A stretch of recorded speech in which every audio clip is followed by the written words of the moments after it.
Your girl is sick again. I would like to get to know if I could be the kind of girl that you could be down for. Hey y'all, welcome back to another vlog. I know I look like Megamind again. Y'all already know I need to get my hair done. But this is not the topic of the conversation. I never had good patience, right? But now during the time where, you know when you be making dua constantly about the same thing and it's just not happening, that type of patience. I'm still continuing to make dua about the same thing, but I'm not gonna lie, it can get very frustrating, right? And so when I usually get frustrated, I usually try to look up a lecture from any imam or sheikh about patience in Islam, and I found one I particularly really like, Imam Omar Suleiman, because the way he speaks is very compassionate, it's very soft. I feel like he gets his message across, and it's just very I just really enjoy the way he does his lectures. So I found one from him, and I need to show y'all this, because when I tell you, it really hit home to what I'm feeling like and what it really kind of got me back in order. He made me see it the way I should be looking at it. So I want to show you guys that. It's not even that long, but regardless, I feel like somebody out there probably needs to hear this too, and it's about patience. If you look at our entire existence on this earth and this entire idea of a race against time, every day we wake up and we feel like we're rushed from this thing to the next thing, and we don't have time, and we're trying to achieve this and trying to achieve that. And there's a great level of stress, and especially when the efforts and the plans that you put forward are either completely disrupted by something that is out of your control, or that which you are pursuing is not coming to you as it should be coming to you with your plan. Time. I want it now. You think about the child in the car. Are we there yet? Are we there yet? Are we there yet? And many times when we're making dua to Allah subhanahu wa ta'ala, we're implying, is it there yet? Is it there yet? Is it there yet? And that's when the Prophet sallallahu alaihi wasallam said, most people will give up on their dua. Why? Because they've made that same dua over and over again, and it hasn't happened yet.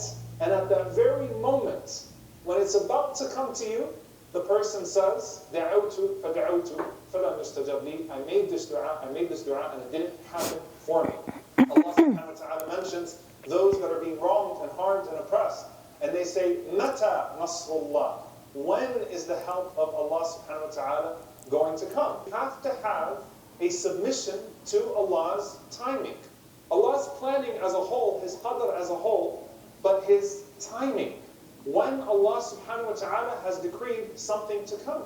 And there's something very profound about this, because as Ibn al-Jawzi rahimahullah said, if Yusuf alayhi salam focused on only getting out of prison, then he wouldn't have benefited from what was actually happening within the prison.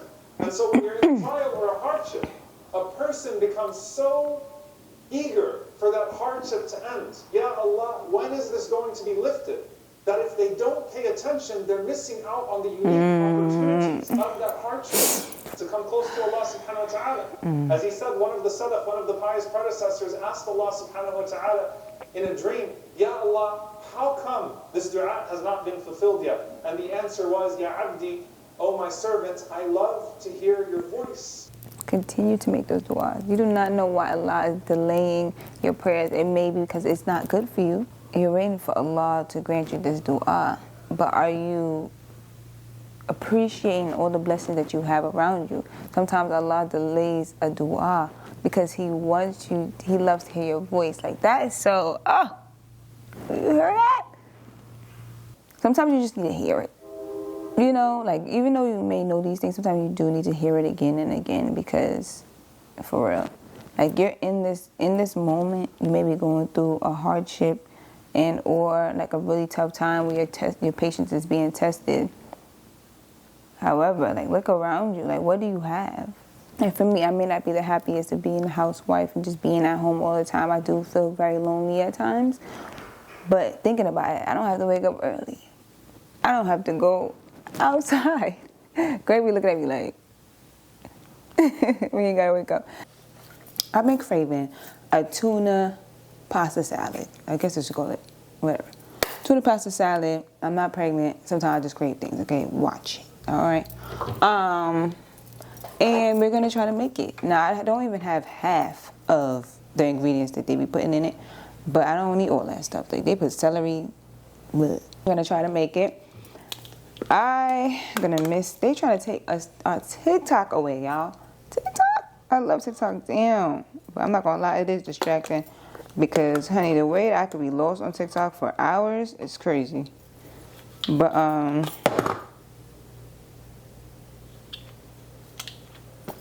let's try that again. But yeah, this recipe comes from TikTok, so we're gonna see if it's good or not. Come on. I just had boiled these noodles. It's not macaroni, elbows. There's a reason why this macaroni tuna salad has over 1 million views. So she put the noodles in the bowl. I don't even know how much noodles I really need. I'm excited, y'all. I'm excited, but I'm also scared. Okay. We doing the Lowry's. We doing Old Bay. Got white pepper, onion powder. Got garlic powder.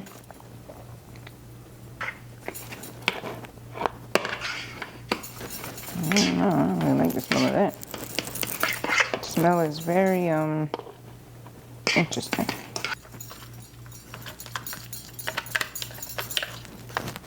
One, two, three, four. I'm gonna taste it, y'all. Ah, bismillah.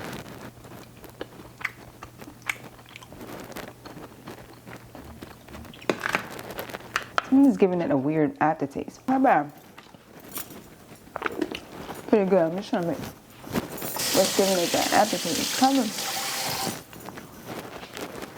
If you don't know, now you know. Greg and I are plant parents, and we each have 2 plants that we are responsible for. These are my 2 plants. This is Haya, and this is my guy Johnny. This is my firstborn. He's gotten so big from the time, obviously, that I bought him. I think it's just amazing, like how big plants get. They need to be watered. Haya does need to be repotted. I have to get her a new pot entirely. But yeah, she has so many new leaves. Her leaves are getting bigger. Ajani, this was like a new plant. This was the original plant for Ajani. Then he grew this out of nowhere. I don't really be knowing how much water. I just know I water.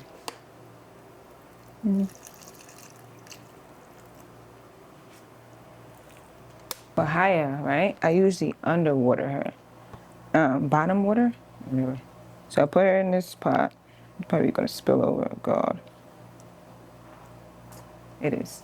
Because the water would literally start disappearing. I don't know if you can see it from there. But this is where it was at the top. And right now it's right here. She was thirsty. Sis was like, hell. I kind of go back and forth between bottom watering and top watering for her. But look how much water is in there now. Y'all, if you hear noise in the background, it's because I'm drying some clothes. But, y'all, Ramadan is coming. And I don't know about y'all, but for me, a lot of times, like, I get really excited about Ramadan, but also very nervous because I want to do and complete all the goals I set for myself, but I really have to be, like, set realistic goals for myself so I won't feel like, dang, I didn't get to, complete all my goals. I started to read the Quran again. This time when I'm reading it, I'm taking notes in my book for each surah al-Baqarah. It talks about a lot. Do not be a hypocrite. Don't be amongst the hypocrites. The ones who say they believe and behind the back, they be like, we don't believe for real. Yeah, one of my best Ramadans was 2023. And that's because I was around community. Like, I was around a lot of Muslim women. Like, I didn't grow up around a lot of Muslim women. I grew up, like, obviously, I have 7 sisters. Well, I don't have 7 sisters. I have 6.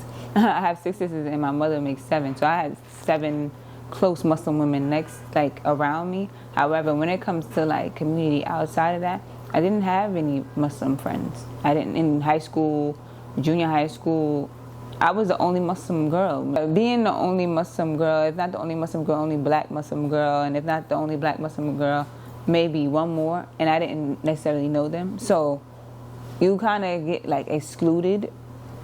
You kind of feel like alone sometimes in school, and then what ends up happening is because you don't have that like community with other Muslim girls, you end up following who you're around.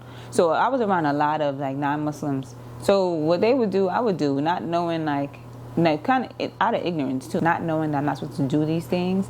But sometimes I did know, and it was just like I want to be around my friends. So as a kid, you're gonna do whatever your friends is doing. So yeah, that's what we about to do. I'm about to read some Quran.